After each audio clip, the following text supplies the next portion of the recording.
My friend recently started playing Dead by Daylight and he was so confused. The game's been out for like 6 years, the meta keeps changing, and most players have hundreds, if not thousands of hours. And I think we give a lot of shit to new players for being confused. I know that I kinda did too, until I started teaching my friend to play Survivor.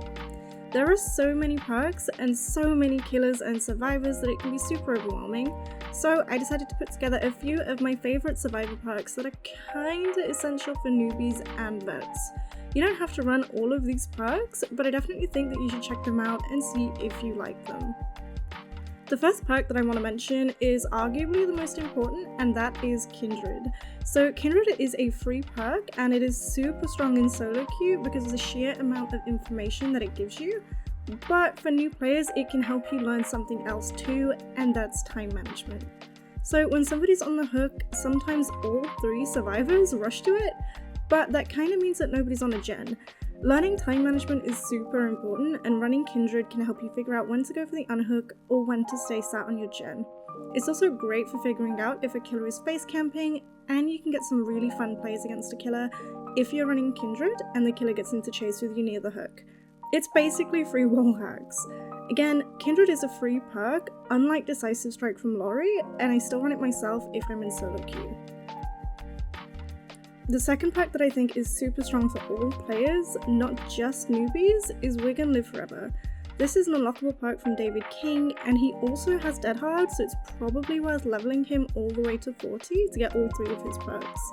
The grind in DBD for perks and items is absolutely unreal, and unless you have every perk on every survivor, it can be hellish trying to unlock absolutely everything. Wig and Live Forever practically doubles your blood points at the end of the match, so long as you get 4 stacks by unhooking survivors safely or taking protection hits, and it also has a really nice bonus to healing people who are slugged.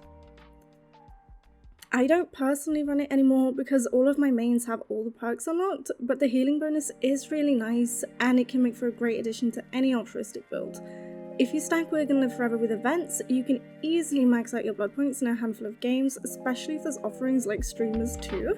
So Wig and Live Forever is stupid strong, stupid good, and it really eases up the grind. So this perk isn't really for newbies. I mean, everybody should probably be running it, especially in solo queue when you can't coordinate unhooks. But Borrowed Time is a really good perk from Bill and practically gives unhooked survivors a free health state when they get unhooked. It won't help much against a hard dunlet, but it can come in clutch and help the survivor get away. You can also do some really funky shit with BT to prevent hook trades too. So if you are the one that's getting unhooked with BT, you can either just get in the way or dead hard in front of the killer to prevent your unhooker getting downed. I do want to give a really quick shout out to Exhaustion Perks whilst I'm here. There are a lot of them in Dead by Daylight, but the main ones are Sprint Burst from Mike Thomas, Dead Hard from David King, and Lithe from Fang Min.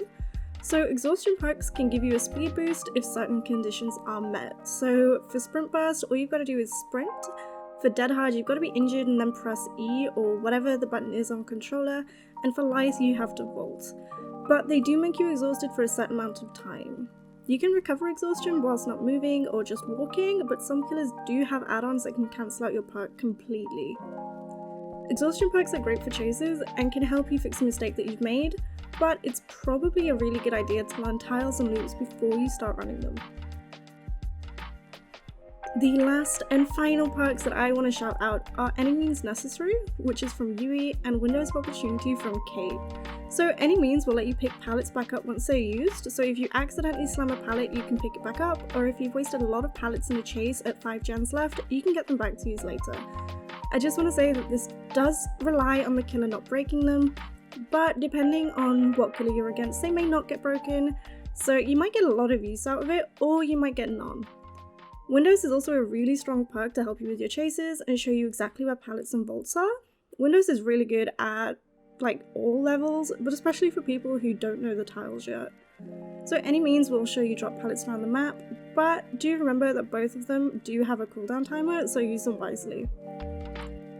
So that is all of the perks that I wanted to mention, and it was pretty quick and pretty short, but those are really the only perks I think that are super duper important, and mainly just the first 3 I mentioned. Everything else is kind of nice to have, but not really essential. But I think there's some really strong perks that all players should have a go with. I very, very rarely see Windows mentioned, but it is a really good, viable perk at pretty much all levels, and it can really help newbies learn their pathing.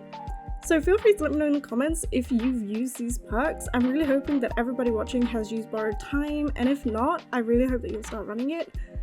Kindred also, stupid fun, stupid good.